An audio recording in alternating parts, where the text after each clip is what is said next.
सभी को नमस्कार। योगी ज्ञान तारा चैनल में आपका हार्दिक स्वागत है। तो अपन कक्षा 10 का पेपर सोल्व कर रहे थे, अर्धवार्षिक का 2024 का। तो उसमें अपन ने सेक्शन ए कंप्लीट कर लिया था। आज है अपना सेक्शन ए के अंदर ही क्वेश्चन नंबर 1 कंप्लीट किया था अपन ने। अब अपन नेक्स्ट चलते हैं क्वेश्चन नंबर 2, जो सेक्शन ए के अंदर ही है, वो भी 1 नंबर का है और है ना, रिक्त स्थान वाला है। रिक्त स्थान की पूर्ति करे, ये आपका क्वेश्चन नंबर 6 है, सर 2 है। क्वेश्चन नंबर 2 क्या है? रिक्त स्थान की पूर्ति करे। ठीक है,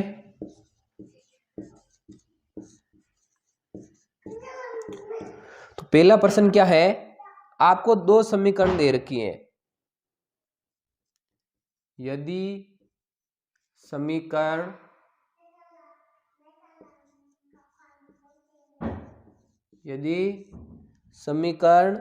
प्रणाली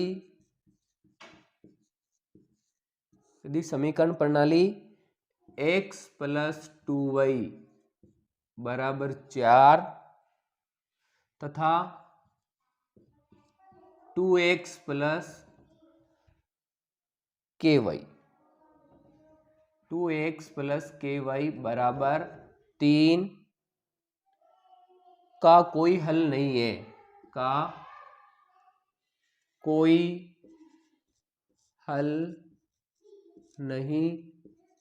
हो, तब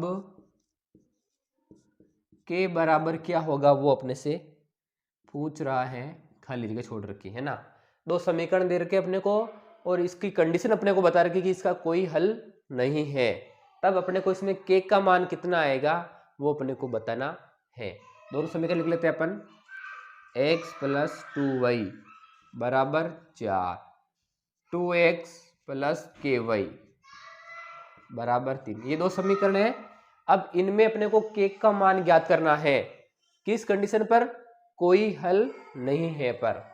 तो पहली वाले समीकरण में दोनों समीकरण की अपन क्या करते हैं?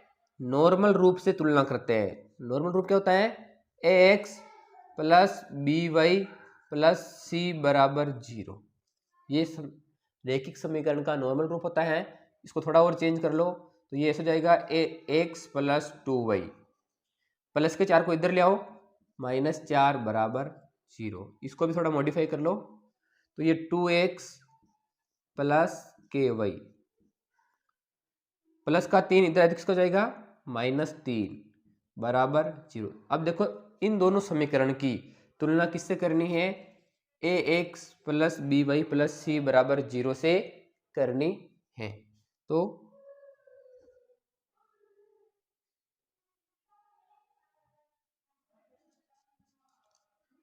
आप ऐसे लिख दो समीकरण 1 की, समीकरण 1 व समीकरण 2 की। समीकरण 2 की तुलना किससे करेंगे अपन? ax + by + c = 0 से करने पर, इससे करने पर। तो पहले समीकरण 1 की करो तो समीकरण 1 और इसकी तुलना करो तो एक की जगह इसमें क्या आ रहा है? एक क्या होता है? x का गुणांक होता है। x के आगे जो संख्या गुणा में होती है वो एक का मान a होती है, y के आगे जो संख्या होती है गुणा में वो b होती है, और जो अचर संख्या होती है वो क्या होती है? c। तो अपने निकालेंगे पहले समीकरण से a1 b1 c1 निकालेंगे। तो पहले समीकरण में a1 का मान कितना है? x के आगे जो है वो a1 का मान है। तो पहले समीकरण में x का यहाँ पर कुछ नहीं दे रखा है, तो जहां पर कुछ नहीं दे रखा होता है वहां उसका a1 का मान कितना होता है? 1 होता है। कितना होता है? 1। ध्यान रखना 0 नहीं होता है। बहुत सारे स्टूडेंट गलती करते हैं, उसको 0 मानते हैं, जबकि 0 नहीं होता। आपको पता है कि x को अपन किससे गुणा करेंगे? x को 1 से गुणा करेंगे तो वापस x आएगा, x एकम x। अगर यहाँ 0 होता मान लो तो x को अपन 0 से गुणा करेंगे तो क्या आएगा? x गुणा 0 0 आना चाहिए फिर। तो यहाँ x के आगे कुछ नहीं दे रखा, इसका मतलब वहां कितना है? 1 है। कितना है? 1। a1 1 हो गया, b1 कितना होगा? यहां से देखो 2 होगा, b1 2, और c1 कितना है? जो अचर संख्या है पूरी आएगी -4। सेम इसी तरह से इसकी तुलना समीकरण 2 से करेंगे तो इसमें से क्या आएंगे अपने पास A2 B2 और C2 आएंगे। तो A2 का मान कितना है आप देखो, x के आगे जो है वो A2 है तो A2 का मान 2 है। B2 का मान कितना है, y के आगे जो है वो है k, ठीक है। और C2 का मान कितना है -3। अपन ने मान निकाल दिए। अब कंडीशन क्या दे रखी है, कोई हल नहीं हो, कोई हल नहीं हो की कंडीशन दे रखी है। तो कोई हल नहीं हो तो उसकी कंडीशन का सूत्र क्या होता है, उसमें होता है A1/A2 किसके बराबर होता है, B1/B2 के बराबर होता है, और C1/C2 बराबर नहीं होता है। इस कोई हल नहीं, ये जो कंडीशन है ये किसकी है, कोई हल नहीं हो उसकी कंडीशन है। तो इसमें क्या होता है A1/A2 बराबर B1/B2 बराबर होता है। तो अपन ये ले लेते हैं यहाँ पे A1/A2 बराबर B1/B2 आ जाएगा। तो A1 का मान कितना है 1, A2 का मान कितना है 2, सेम इसी तरह B1 का मान कितना है 2 और B2 का मान कितना है k, यही है। तो अब इसको अपन सरल कर लेंगे तो k का मान आ जाएगा। तो इसको k से गुणा कर लो, क्रॉस गुणा कर लो, ये इससे गुणा हो जाएगा और ये इधर गुणा हो जाएगा। तो k को 1 से गुणा करें तो k एकम k आएगा बराबर 2 को 2 से गुणा करें कितना आएगा 4, यानी k का मान कितना आएगा 4। तो खाली जगह में उत्तर कितना आएगा 4। क्वेश्चन नंबर 2 करते हैं अपन नेक्स्ट वापस। क्वेश्चन नंबर 2 क्या है, सभी वृत्त होते हैं, सभी वृत्त होते हैं, आगे आपको दे रखा है समरूप सर्वांग सम, सर्वांग सम। तो सभी वृत्त कैसे होते हैं, अब समरूप क्या होता है, सर्वांग सम क्या होता है, ये आपको आएगा तभी ये प्रश्न आपसे होगा। तो अपन वृत्त का पूछ रहा है तो वृत्त के ले लेते हैं एग्जाम्पल। ये कोई वृत्त है, ठीक है, वापस ये कोई वृत्त है, या फिर ये एक और वृत्त ले लेते हैं। ये 2-3 वृत्त ले लिए अपन ने। इसकी त्रिज्या मान लेते हैं 5, इसकी मान लेते हैं 2 और इसकी मान लेते हैं अपन 8। ये सभी वृत्त क्या समरूप कब कहलाएंगे, ऐसी 2 आकृतियां जो दिखने में एक जैसी हो, है ना, उनका रूप एक जैसा हो, उसे अपन समरूप कहते हैं।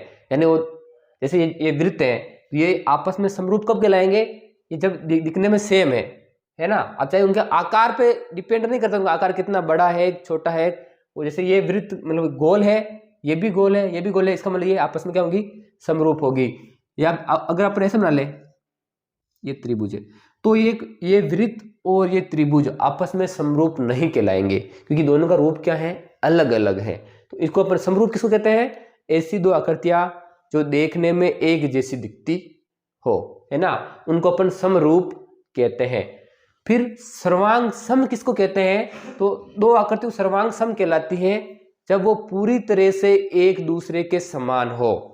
यानी पहली आकृति पे अपन दूसरी आकृति रख दें तो वो दिखाई नहीं दे, वो ढक देती हो एक दूसरी आकृति, एक आकृति दूसरी आकृति को छिपा लेती हो, है ना, उसके ऊपर रखने पर, तो वो कहलाएगी सर्वांग सम।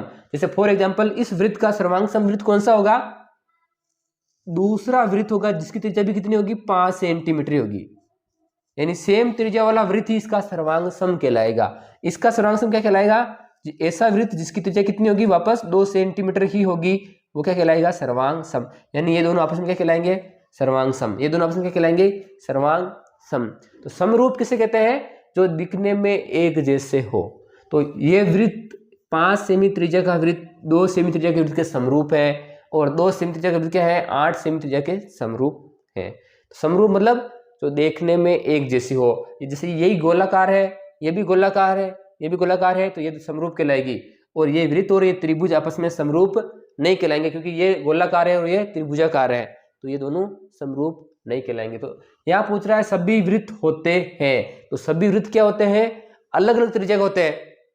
सभी समान वृत्त की नहीं बोला आपने को, सभी एक त्रिज्या वाले सभी वृत्त ऐसा नहीं बोला है आपने को, बोला है कि सभी वृत्त होते हैं। तो सभी वृत्त कोई सी भी त्रिज्या के हो सकते हैं, तो वो क्या होते हैं समरूप होते हैं। क्या होते हैं, यहाँ समरूप आएगा, सर्वांग सम नहीं आएगा। सर्वांग सम कब आता? जब आपने से पूछता कि सभी समान त्रिज्या के वृत्त होते हैं, समान त्रिज्या का पूछता, तब ये सर्वांग सम हो जाता। अब चलते हैं नेक्स्ट क्वेश्चन में, क्वेश्चन नंबर 3 में। क्वेश्चन नंबर 3 जो है वो क्या है अपना,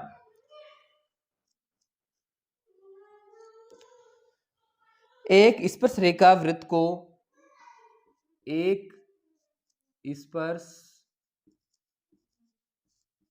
रेखा वृत्त को,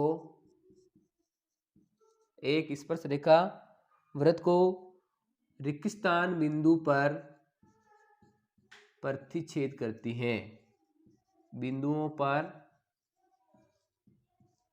प्रतिच्छेद, प्रश्न को ध्यान से पढ़ना है, प्रतिच्छेद की बोल रहा है, प्रतिच्छेद करती है। तो ये वृत्त है, ठीक है, ये इसका केंद्र है। अब स्पर्श रेखा किसको बोलते हैं? ऐसी लाइन, ऐसी रेखा जो वृत्त के किसी वृत्त की परिधि पर स्पर्श करते हुए गुजरे। जैसे ये वृत्त की परिधि है पूरी, किसी भी बिंदु पर, जैसे मान लो ये जा रही है, तो ये इस बिंदु पर स्पर्श कर रही है, ये क्या कहलाएगी? इसकी स्पर्श रेखा कहलाएगी। क्या कहलाएगी? स्पर्श रेखा। ये भी क्या कहलाएगी? इसकी स्पर्श रेखा कहलाएगी। वृत्त की परिधि के किसी बिंदु से गुजरने वाली रेखा स्पर्श रेखा कहलाती है। तो ये कह रहे हैं एक स्पर्श रेखा जो है वृत्त को प्रतिच्छेद करती है। कितने बिंदु पर?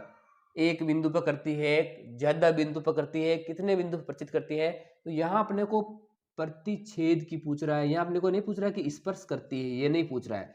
मान लो अगर अपने से पूछता कि एक स्पर्श रेखा वृत्त को कितने बिंदु पर स्पर्श करती है, तब इसका उत्तर 1 होता। कितना होता? 1। स्पर्श करती है पूछता तब, ये तो पूछ रहा है प्रतिच्छेद करती है, तो स्पर्श रेखा वृत्त को प्रतिच्छेद करती ही नहीं है, तो इसका उत्तर कितना आएगा? 0 आएगा। कितना आएगा? 0 बिंदु पर प्रतिच्छेद करती है। प्रतिच्छेद किसको बोलते हैं? ऐसी रेखा जो वृत्त को काटती हो, है ना, जैसे ये वृत्त के अंदर से गुजरती हो, तो ये इसके अंदर से गुजरती, तो ये इसकी प्रतिच्छेद कहलाएगी। जैसे ये सीधी लाइन क्या कहलाएगी? इसकी प्रतिच्छेद रेखा कहलाएगी। और प्रतिच्छेद रेखा जो है वो वृत्त को 2 बिंदु पर प्रतिच्छेद करती है। अपने तो स्पर्श रेखा पूछ रहा है, तो स्पर्श रेखा जो है वृत्त को 0 बिंदु पर प्रतिच्छेद करती है, वो कभी काटती नहीं है। तो इसका उत्तर कितना होगा? 0 हो जाएगा। अब अपन चलते हैं नेक्स्ट क्वेश्चन में। नेक्स्ट क्वेश्चन क्या है इसका? चौथा है 7 सेमी त्रिज्या वाले वृत्त का क्षेत्रफल है, 7 सेंटीमीटर त्रिज्या वाले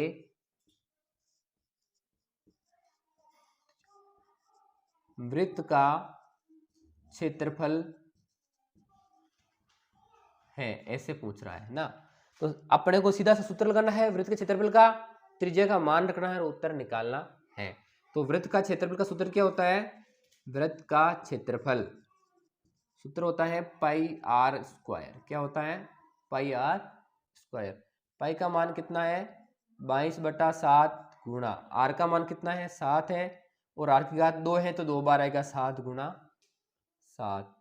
अब 7 से 7 कट रहा है, क्या बचेगा? 22 गुणा 7 बचेगा। 22 गुणा 7 गुणा कर दो, 7 22 7 कितना होगा? 154 सेंटीमीटर स्क्वायर। इसका उत्तर कितना होगा? तो खाली जगह में कितना आएगा? 154 सेंटीमीटर स्क्वायर आएगा। ठीक है, अब चलते हैं नेक्स्ट क्वेश्चन नंबर 5 में। क्वेश्चन नंबर 5 क्या है? आर त्रिज्या और एच ऊंचाई वाले शंकु का आयतन क्या होगा? सीधा सूत्र पूछा है शंकु के आयतन का, है ना। 5 में क्या पूछा है? आर तो है त्रिज्या, और ऊंचाई कितनी है? आर त्रिज्या और ऊंचाई एच वाले शंकु का आयतन पूछा है। शंकु का आयतन, शंकु के आयतन का सूत्र क्या होता है? 1/3 पाई आर स्क्वायर एच। क्या होता है? 1/3 पाई आर स्क्वायर एच। तो इसका उत्तर हो जाएगा, पहले अपने को बेलन का आयतन पूछा था, पाई आर स्क्वायर एच होता है बेलन का। शंकु का क्या होता है? 1/3 पाई आर स्क्वायर एच होता है। चलते हैं क्वेश्चन नंबर 6 में। क्वेश्चन नंबर 6 क्या है? यदि P ऑफ ए बराबर कितना हो 1/2, यानी एक की प्रायिकता 1/2 हो तब P ऑफ ए नहीं की प्रायिकता क्या होगी, ये अपने से पूछ रहा है। P ऑफ ए को मतलब क्या बोलते हैं अपन, एक की प्रायिकता। ये कह रहा है कि एक की प्रायिकता 1/2 हो तो ए के नहीं होने की प्रायिकता कितनी होगी, तो प्रायिकता का योग कितना होता है, 1 होता है। कितना होता है, 1 होता है। अपने को पता है कि P of A plus P of A नहीं, दोनों का योग कितना होता है, 1 होता है।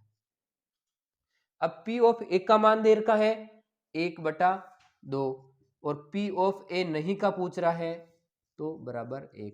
ध्यान रखना आरबीएससी का फेवरेट क्वेश्चन है ये भी आपको हर बार मिलता है एग्जाम के अंदर, हर बार पूछते हैं आपसे, 1 नंबर में पूछते हैं P ऑफ ए दे रखा है, P ऑफ ए नहीं ज्ञात कीजिए, या फिर P ऑफ ए नहीं का मान दे रखा होता है और पूछता है P ऑफ ए ज्ञात कीजिए।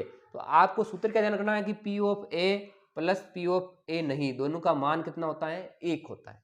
कितना होता है, 1 होता है। तो अब 1/2 को उधर भेज देंगे, तो यहाँ से P ऑफ ए नहीं का मान कितना आएगा, 1 प्लस का 1/2 इधर जाएगा, हो जाएगा -1/2। P ऑफ ए नहीं कितना आएगा, 1 में से 1/2 घटाना है। 1/2 किसको बोलते हैं अपन, आधे को बोलते हैं। 1/2 मतलब क्या होता है, आधा होता है। तो 1 में से आधा जाएगा तो कितना बचेगा, आधा ही बचेगा, यानी इसका उत्तर भी कितना आएगा, 1/2 आएगा। कितना आएगा, तो P ऑफ ए नहीं भी कितना आएगा, 1/2 आएगा। कुल मिला के आपको इन दोनों में से एक मान दे रखा होता है, दूसरा मान पूछता है। तो जिसका मान दे रखा हो, चाहे इसका दे रखा हो या इसका दे रखा हो, क्या करता है अपन, एक में से बाकी निकाल दो। जो मान दे रखा है सीधा है उसका आंसर, एक में से बाकी कर दो। 1/2 दे रखा था, अपन ने उसको एक में से कम कर दिया, तो 1/2 को एक में से कम कर दो, वापस 1/2 ही आएगा। तो ये अपनी प्रैक्टिस था। क्वेश्चन नंबर 2 जो था वो रिक्त स्थानों की पूर्ति करे कंप्लीट हो गया है। उम्मीद करता हूँ आपको समझ में आया होगा अच्छी तरह से। और ऐसे कैसे वार्षिक बोर्ड एग्जाम में भी 6 क्वेश्चन आते हैं खाली जगह भरने के, तो आपको ये आना चाहिए। अब अपन चलते हैं क्वेश्चन नंबर 3 में। क्वेश्चन नंबर 3 क्या है, अति लघुत्रात्मक प्रश्न। छोटे छोटे प्रश्न है, वो भी कितने नंबर के हैं, 1-1 नंबर के हैं। कितने नंबर के हैं वो, 1-1 नंबर के हैं, और 5 प्रश्न है, 5 हैं। तो क्वेश्चन नंबर 3 है ना, क्या कह रहा है कि अति लघुत्रात्मक प्रश्न है, इनको सॉल्व करना है। तो क्वेश्चन नंबर 3 का पहला कर लेते हैं अपन। पहला क्या है, 26/91 का HCF ज्ञात करें। HCF ज्ञात करें। देखो पहले एलसीएम वाला प्रश्न आ गया था अपने ऑप्शन में ही, पहले ऑप्शन में आया था वो एलसीएम वाला प्रश्न, है ना, पहले ही प्रश्न एलसीएम का आ गया था। अब अपने से एचसीएफ का पूछ रहा है, और आगे और प्रश्न आ रहा है। देखो 4 नंबर की प्रश्नावली, चारों प्रश्न आ गए इसके अर्धवार्षिक में। देखो प्रश्न नंबर 4 जो आएगा आगे खंड बे का, वो भी पूछ रहा है, उसमें एचसीएफ और एलसीएम दोनों पूछ रहा है। तो मैंने आपको कल की क्लास में एलसीएम ज्ञात करना बता दिया था। आज अपन एचसीएफ कैसे ज्ञात करते हैं वो सीखेंगे। चाहे 2 संख्या हो या 3 संख्या हो, उनका एचसीएफ कैसे ज्ञात करते हैं। अभी अपने 2 संख्या आ रही है, तो 2 संख्या का एचसीएफ कैसे निकालते हैं। देखो अभी क्या करते हैं, दोनों संख्या 26 और 91, चाहे उनका एचसीएफ निकालना हो या फिर एलसीएम निकालना हो, अभाज्य गुणनखंड लिखते हैं इनके दोनों के पहले। तो 26 का अपन क्या लिख सकते हैं, 13 गुणा 2। 26 में 2 का भाग जा रहा है कितनी बार, 13 बार। कितनी बार जा रहा है, 13।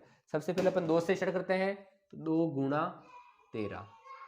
अब 13 एक अभाज्य संख्या है, तो 13 के और खंड होंगे नहीं, तो इसका गुणनखंड क्या आएगा, 2 × 13 आएगा। अब 91 है, तो 91 में किसका भाग जा रहा है, देखो 2 का भाग नहीं जाएगा। सबसे पहले अपन देखेंगे, अब इसको जोड़ेंगे तो 9 और 1 10 हो रहा है, और 10 में 3 का भाग नहीं जा रहा है, इसका मतलब इसमें 3 का भाग भी नहीं जाएगा, इसमें 4 का भाग भी पूरा पूरा नहीं जाएगा। इकाई के स्थान पर 0 और 5 नहीं आ रहा है, इसका मतलब इसमें 5 का भाग भी नहीं जाएगा। इसके अंदर किसका भाग जाएगा, 5 के बाद में 7 का भाग जा रहा है। इसके अंदर 7 का भाग कितनी बार जा रहा है, 13 बार। कितनी बार जा रहा है, 13 बार। 13 7 कितने होते हैं, 91 होते हैं। तो ये इसके गुणनखंड हो गए। 26 के गुणनखंड निकाल लिए, इसके गुणनखंड निकाल लिए। अब HCF, HCF किसको बोलते हैं, हाईएस्ट कॉमन फैक्टर। यानी आपने जो गुणनखंड किए हैं उनमें सबसे जो ऊंची घात वाला कॉमन फैक्टर कौन सा आ रहा है वो होगा। तो हाईएस्ट कॉमन फैक्टर दोनों में कॉमन क्या आ रहा है 13 आ रहा है। क्या आ रहा है 13। तो यानी 26 और 91 का एचसीएफ कितना होगा 13 होगा। मान लो इसका एलसीएम पूछता कि इसका एलसीएम याद करो, तो एलसीएम का मैंने आपको बता रखा था लोवेस्ट कॉमन फैक्टर आते हैं। यानी एलसीएम में क्या था 2 भी आता 7 भी आता 13 भी आता। एलसीएम इसका होता 2 गुणा 7 गुणा 13, ये इसका एलसीएम होता। एचसीएफ भी पूछ रहा है तो इसका आंसर इतना ही है, ये वाला नहीं है। तो ये था क्वेश्चन नंबर 2 का पहला प्रश्न था। अब चलते हैं क्वेश्चन नंबर दूसरे में, तीसरे के दूसरे प्रश्न में चलते हैं। वो क्या है, वो वापस शून्य ज्ञात करने वाला है। तो शून्य वाला मैंने आपको समझा रखा है, फिर भी करा देता हूं। एक आपको दे रखा है द्विघात बहुपद x square plus 5x plus 6। क्या पूछ रहा है का या के शून्य ज्ञात कीजिए। क्या करना है इसका शून्य ज्ञात करना है, शून्य ज्ञात कीजिए। तो द्विघात बहुपद का शून्य कैसे ज्ञात करते हैं,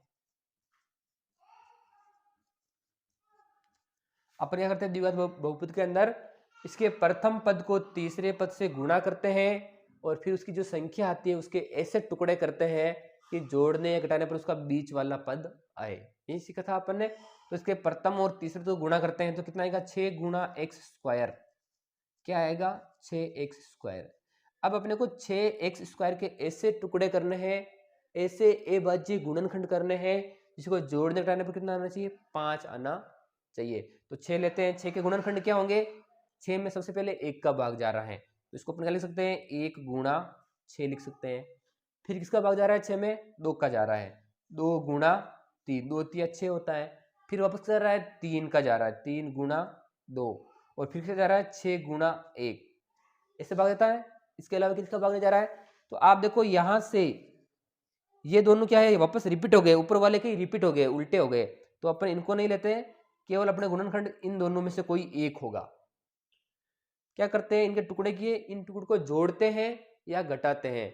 तो इनको जोड़ो 6 रे कितना हो रहा है 7 और घटाओ तो कितना हो रहा है 6 रे 6 में से एक जाएगा कितना बचेगा 5 है ना।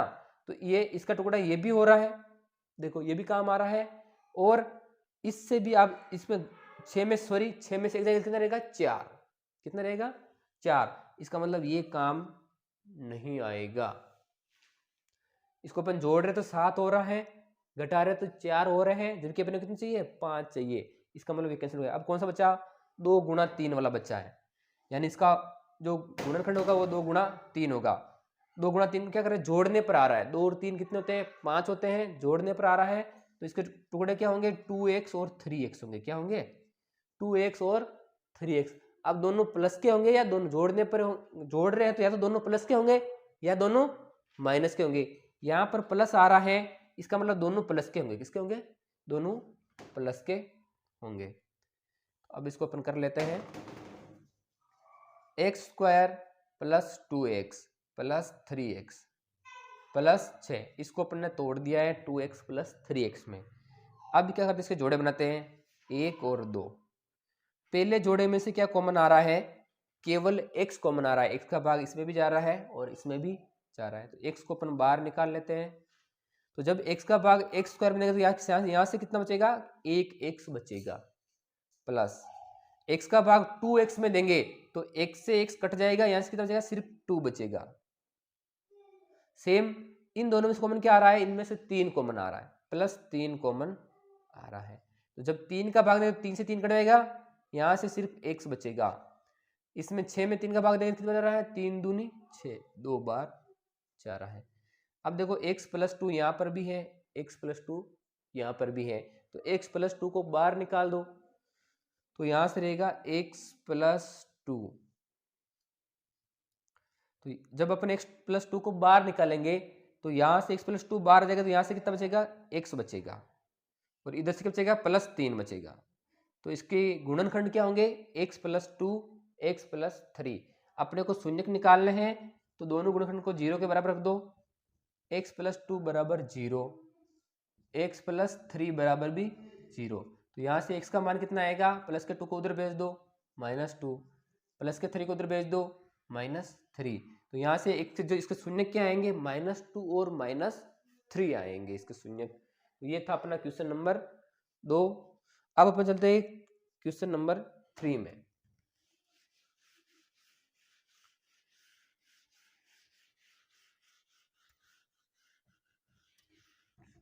क्वेश्चन नंबर 3 क्या है, तीसरे का क्वेश्चन नंबर 3 करते हैं। तीसरे का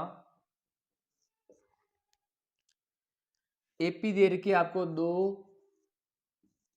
7 12, 2 7 12 का 13वां पद ज्ञात कीजिए, का 13वां पद ज्ञात कीजिए।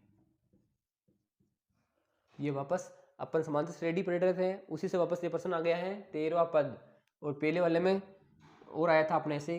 तो अपने को पता है कि इसका प्रथम पद क्या है, 2 है। डी क्या है, डी मतलब सार्वंतर। कैसे निकालते हैं, दूसरे पद में से पहला पद घटा के निकालते हैं। तो 7 - 2, यहाँ से डी का मान कितना है, 7 में से 2 जाएंगे कितना बचेगा, 5। अब इसका फॉर्म अपने क्या करना है, इसका 13वां पद। तो यहाँ n का मान कितना हो जाएगा, इनका मान 13 हो जाएगा। फॉर्मूला क्या है, ए एन बराबर A plus N minus 1 into D, यही है। तो मान रखो ए का एन का मान 13, ए 13, ए का मान कितना है 2, इनका मान 13 माइनस 1 इंटू डी का मान कितना आया है 5। तो 2 प्लस 13 में से 1 जाएगा तो कितना रहेगा 12 गुणा 5। 2 प्लस पहले गुणा करेंगे, 12 पंजे 60, और 60 प्लस 2 कितने होंगे 62। तो इसका पद को 13 पद कितना होगा 62 होगा। और ऐसे प्रश्न आपको और अच्छी तरह से समझने हो तो अपन प्रश्नावली 5 का रिवीजन कर रहे हैं। उसके अंदर अब मैंने खूब सारे प्रश्न करवा रखे हैं आपको एपी वाले, तो आप मेरे लास्ट प्रीवियस वीडियो देख सकते हैं। धन्यवाद। फिर अपन चलते हैं आगे वाले प्रश्न में। इसका आगे वाला जो प्रश्न है वो क्या है, चौथा प्रश्न ट्रिग्नोमेट्री का है, त्रिकोणमिति का प्रश्न है। ट्रिग्नोमेट्री के प्रश्न में से क्या आया आपके, यदि साइन ए बराबर 3/4 तो tan ए ज्ञात कीजिए। क्या करना है, tan ए ज्ञात करना है। साइन ए का मान दे रखा है, आप tan ए का मान निकालो ऐसा बोल रहा है। तो अपन क्या करेंगे, साइन ए के मान से क्या कर सकते हैं अपन, साइन ए का मान दे रखा है 3/4। अब अपने को पता है कि साइन थीटा का सूत्र क्या होता है, लंब बटा कर्ण। क्या होता है, लंब बटा कर्ण होता है। यानी यहां से एल का मान कितना दिख रहा है 3, और के का मान कितना दिख रहा है आपको 4। अब अपने पास किसका मान नहीं है, लंब का मान है, कर्ण का मान है, आधार का मान नहीं है। तो पहले अपन आधार का मान ज्ञात करेंगे, किससे, बोधायन प्रमेय से या फिर पाइथागोरस प्रमेय से अपन इसका ज्ञात करेंगे।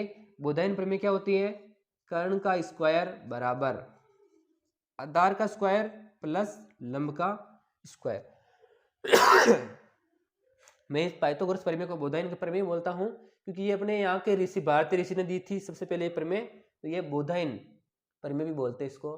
तो ये बोधायन प्रमेय है, इससे अपन क्या करेंगे, आधार का मान ज्ञात करेंगे। तो कर्ण का मान कितना है 4, तो 4 का स्क्वायर, आधार का स्क्वायर प्लस लंब का मान कितना है 3, 3 का स्क्वायर। तो करो इसका 4 का सूत्र कितना होता है 16, ए स्क्वायर प्लस 3 का सूत्र कितना होता है 9, प्लस के 9 को इधर ले आओ तो 16 माइनस 9, इधर क्या रह जाएगा ए स्क्वायर, ये रहेगा। 16 में से 9 जाएंगे तो कितना बचेगा, 16 में से 9 जाएंगे तो 7 बचेगा। ए स्क्वायर बराबर क्या हो गया 7, स्क्वायर को हटाओ तो इधर क्या जाएगा रूट आ जाएगा, यानी √7। एक का मान कितना आएगा √7 आएगा, कितना आएगा √7 आएगा। तो अब अपने क्या करना है, tan ए ज्ञात करना है। तो tan का सूत्र क्या होता है, आधार लंब बटा कर्ण, क्या होता है, सॉरी आधार बटा कर्ण, क्या होता है आधार बटा कोई गलत बता रहा हूं मैं आपको। टेन का सूत्र क्या होता है? लंब बटा आधार होता है। क्या होता है? कर्ण नहीं आता उसमें, लंब बटा आधार आता है। तो टेन ए बराबर क्या हो जाएगा? लंब का मान कितना है? लंब का मान अपने ये रहा 3 और आधार का मान कितना है अपने पास? √7। तो इसका उत्तर कितना होगा? 3/√7। टेन ए का आंसर कितना आएगा? 3/√7 आ जाएगा। ये था अपना क्वेश्चन नंबर 3 का चौथा प्रश्न। कौन सा प्रश्न था? चौथा। अब चलते हैं अपन क्वेश्चन नंबर 5 में, 3 के 5 में, तीसरे का 5वां है, सेक्शन ए अपना, सेक्शन ए का लास्ट क्वेश्चन है वो, उसमें चलते हैं अपन। 5वां जो प्रश्न है वो क्या है? वो है एक 5 मीटर की सीढ़ी एक ऊर्ध्वाधर दीवार के सहारे जमीन से 30 डिग्री का कोण बनाती है। क्या कह रहा है? 5 मीटर की कोई सीढ़ी है, 5 मीटर की सीढ़ी एक जमीन के सहारे खड़ी हुई है और वो जमीन से कितनी डिग्री कोण बना रही है? 30 डिग्री का कोण बना रही है। तो अपने को उसमें क्या कर रहा है? ये सीढ़ी दीवार पर कितनी ऊंचाई तक जाती है? पूछ क्या रहा है? सीढ़ी दीवार पर कितनी ऊंचाई तक जाती है? सीढ़ी दीवार पर कितनी ऊंचाई तक जाती है, ये अपने को ज्ञात करना है। सीढ़ी ये कोई दीवार है, तो सीढ़ी कैसे रखते हैं अपन? सीढ़ी को हमेशा तिरछी रखते हैं ऐसे, ठीक है। ये इसका आधार है दीवार का और सीढ़ी का, ठीक है। अब क्या कह रहा है ये अपने को कि आपको इस दीवार की ऊंचाई ज्ञात करनी है। सीढ़ी जो है दीवार से कितनी ऊंचाई से जाती है, मतलब ये कितनी ऊंचाई है, ये अपने को ज्ञात करनी है। सीढ़ी की लंबाई अपने को दे रखी है 5 मीटर और ये कितने डिग्री कोण बना रही है? 30 डिग्री का कोण बना रही है। तो मान लेते हैं सीढ़ी की ऊंचाई क्या मान लेते हैं अपन? h। ये हो गया त्रिभुज ABC। क्या हो गया? तो यहाँ लिखेंगे अपन, माना कि सीढ़ी की ऊंचाई, क्या करेंगे? सीढ़ी की ऊंचाई क्या मान लेंगे अपन? h मान लेते हैं। अब अपने को दीवार की ऊंचाई सीढ़ी की तो दे रखी है अपने को, माना कि दीवार की ऊंचाई, माना कि दीवार की ऊंचाई h मान लेते हैं और सीढ़ी की लंबाई अपने को दे रखी है। सीढ़ी की लंबाई ये अपने को दे रखी है 5 मीटर और थीटा दे रखा अपने को 30 डिग्री, ठीक है। अब इस सूत्र को देख के बताओ अपने को क्या ज्ञात करना है? h ज्ञात करना है। तो ये कब ज्ञात होगा? अपने पास कर्ण का मान है, ये एक समकोण त्रिभुज है, समकोण त्रिभुज ABC में, त्रिभुज ABC में क्या है? AC क्या है? AC आपको दे रखा है 5 मीटर और AB अपन ने क्या माना है? जो दीवार है वो दीवार मानी अपन ने h, ठीक है। तो इसमें किसका सूत्र लगेगा? साइन थीटा का सूत्र लगेगा। किसका लगेगा? साइन थीटा, क्योंकि अपने को क्या ज्ञात करना है? लंब ज्ञात करना है, कर्ण दे रखा है ना। तो साइन थीटा बराबर क्या होता है? साइन थीटा बराबर होता है लंब बटा कर्ण। क्या होता है? लंब बटा कर्ण। साइन थीटा का मान कितना है यहाँ? 30। लंब का मान कितना है? h, जो अपने को ज्ञात करना है। कर्ण का मान कितना है? 5। यही है। साइन 30 का मान कितना होता है? साइन 30 का मान होता है 1/2। कितना होता है? 1/2 होता है। बराबर क्या है? h/5। तो इसको कैची गुणा कर लो, 5 इससे गुणा हो जाएगा और h को उधर रहने दो क्योंकि अपने को तो h ज्ञात करना है। तो ये हो जाएगा 5/2।